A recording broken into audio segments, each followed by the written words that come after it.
Q, your go-to afternoon news source only here at Daily Tribune. We are live at Daily Tribune Facebook page, Tribune Now on YouTube, and at Daily Tribune Official on TikTok. For today's headlines, the capital city of Kalinga has intensified its crackdown on illegal gambling with the immediate shutdown of drop ball games. The City Veterinary Office, along with the Tarlac El Fuego Eagles Club, conducted a mass anti-rabies vaccination at Barangay San Miguel in Tarlac City. The city of Malolos will hold the Invest Bulacan Summit 2025 that will take place on November 19. Sri Lanka is investigating allegations that 2 elephants gifted by Thailand have been subjected to cruel treatment. The Philippines is looking to link its organic and women-led food enterprises with India's expanding consumer market.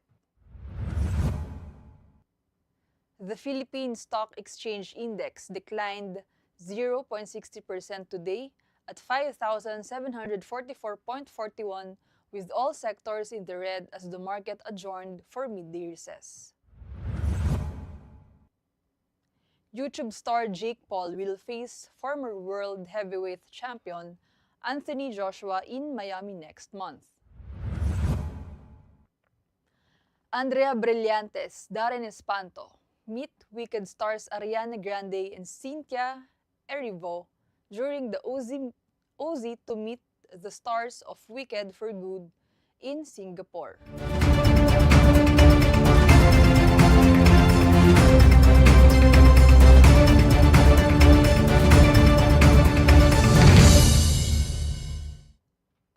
Today is 18th of November 2025, Tuesday, and I am VA Angeles bringing you today's top stories.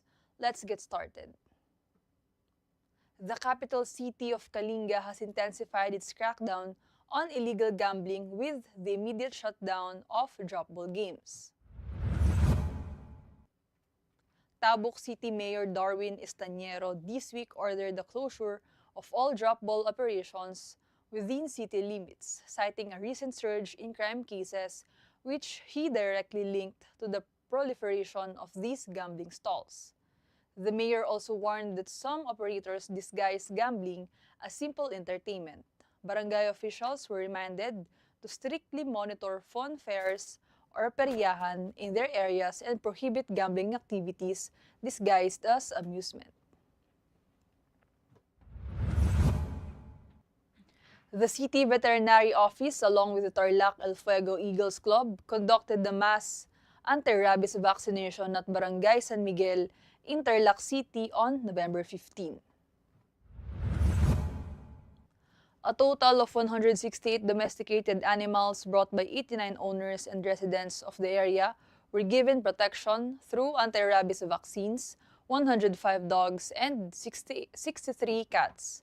The annual vaccination of cats and dogs is important in protecting the health of the residents of Tarlac City. The city of Malolos will hold the Invest Bulacan Summit 2025 at the Pavilion Hiyas ng Bulacan Convention Center in this city November 19.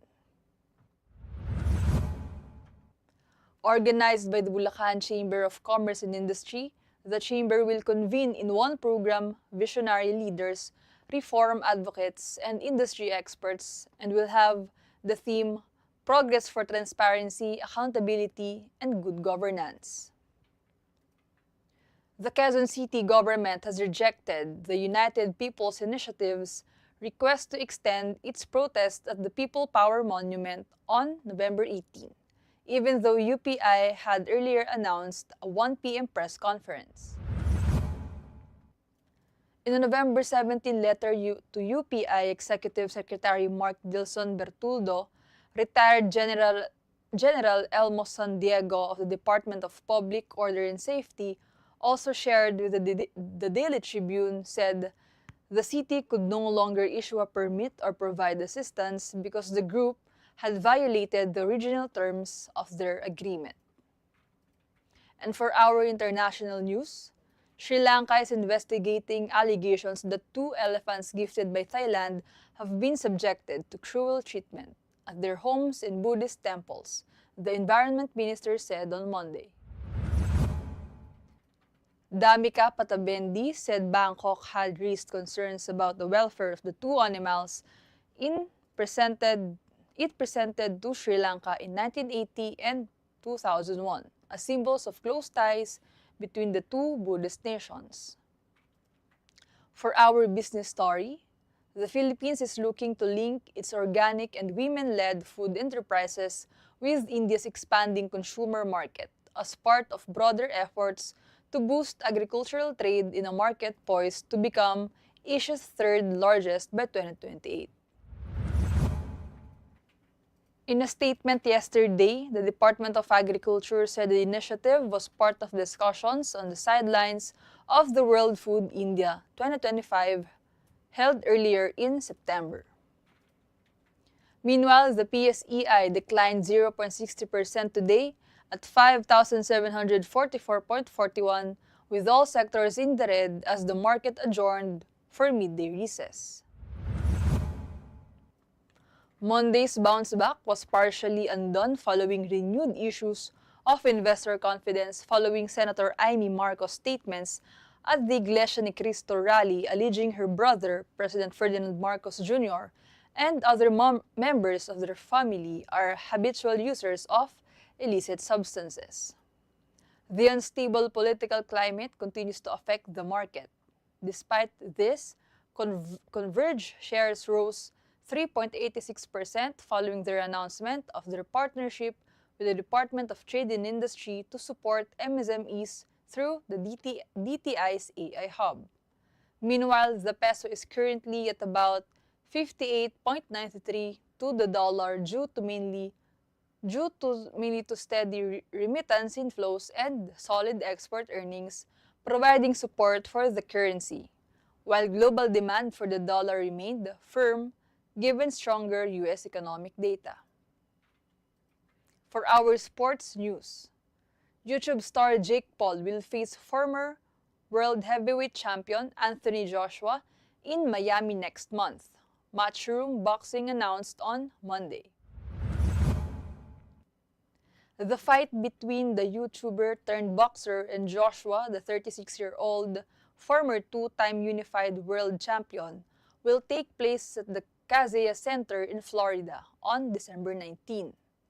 The fight, which will be streamed live on Netflix, will consist of 8 3-minute rounds with the boxers using 10-ounce gloves. For our showbiz news, young artists Andre Brillantes and Darin Espanto had a quick trip to Oz to meet the stars of Wicked for Good, Ariana Grande and Cynthia Erivo. The two stars were among the select few flown out to Resorts World Sentosa in Singapore for the Asia premiere of the much-anticipated Wicked sequel. Ariana and Cynthia reprised their roles as Glinda and Elphaba in the enchanting finale that wraps up a retelling of The Wizard of the Oz, seen through the eyes of the two main characters. And for this afternoon's trivia, Katribu, did you know? Maximo Inocencio, a contractor, shipbuilder, and a lumberman who later became the oldest of the 13 martyrs of Cavite, was born in Cavite in November 18, 1833. He was first linked to the 1872 Cavite Mutiny and was exiled to Cartagena, Spain for 10 years. After being pardoned, he returned home, but in 1896, he was again accused of joining the uprising and was executed on September 12, 1896, as one of the 13 martyrs of Cavite. And for our viral story, actor Coco Martin has once again captured the public's attention with a behind-the-scenes video of his practice for the 2025 Christmas Station ID. In the clip, he is seen rehearsing his line, "Love, Joy, Hope," while performing accompanying actions. Netizens quickly reacted saying, "Every year, may entry talaga siya," referring to one of his iconic lines, "Family is love," from a previous Christmas station ID where he jokingly complained about being given a very short line. One comment even asked, "Bakit laging 3 words lang siya?" That's all for now. Join us again at 4:30 p.m. Still here on Daily Tribune's Facebook page, Tribune Now on YouTube, and at Daily Tribune Official on TikTok. Once again, I am VA Angeles, and this has been Tribune News on Q.